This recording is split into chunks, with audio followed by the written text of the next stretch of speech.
when I realized my dizziness was stress. If you're pushing hard but your body feels off, listen. I believe pressure hides in places we don't expect.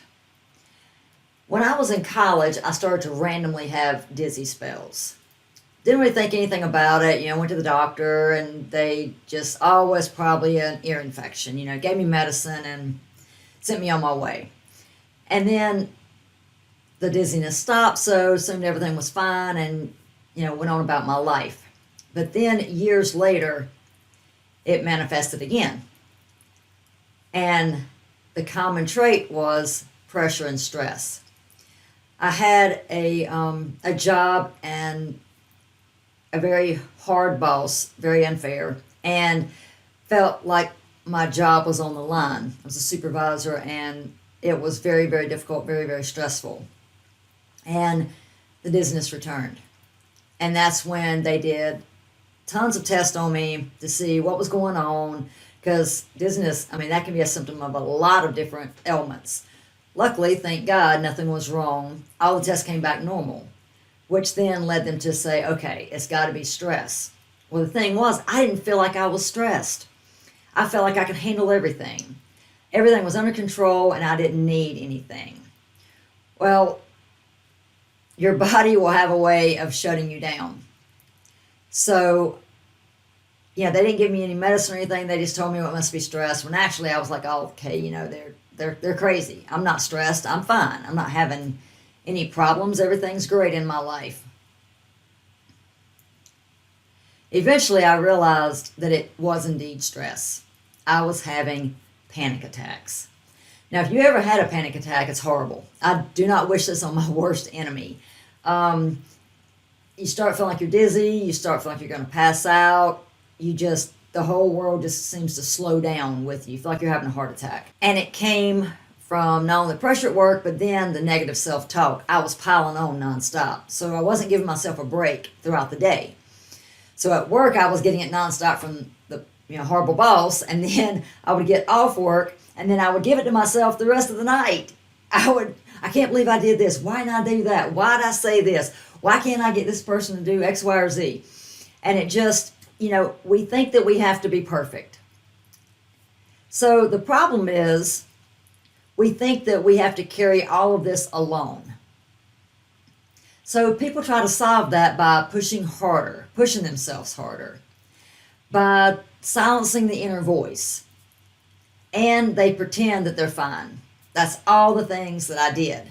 But I wasn't using the correct techniques of silencing the inner voice. So why this doesn't work?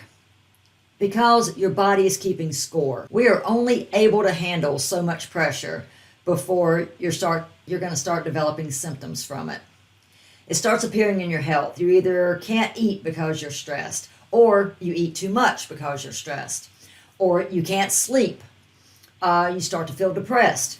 And one thing kind of piles on to the next. So you have negative self-talk. That caused me not to be able to eat. The negative self-talk also caused me not to get much sleep.